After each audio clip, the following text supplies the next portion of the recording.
lungdam na lai seng tho luka alian sagi anel som ni lali pan som thum chang John kam tai te acha khet khiru chang in Yesu in mi hon te kyanga John thu again in a no te in bang ending a gamlaka paina hi u hiam hui mut a huang pumpeng ending a pai khia na hi u hiam a hi keile bang ending a pai khia na hi u hiam pon hoi sil te ending a pai na hi u hiam en un pon hoi sil te le minom sa te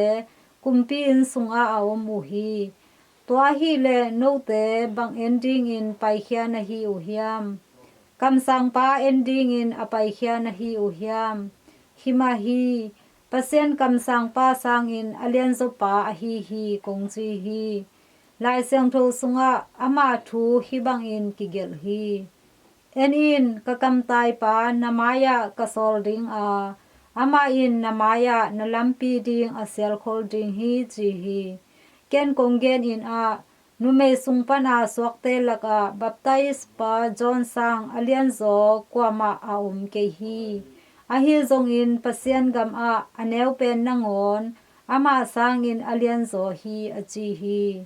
to chang in sia dong te a kipan mi khem pe te in hi thu azagu chang in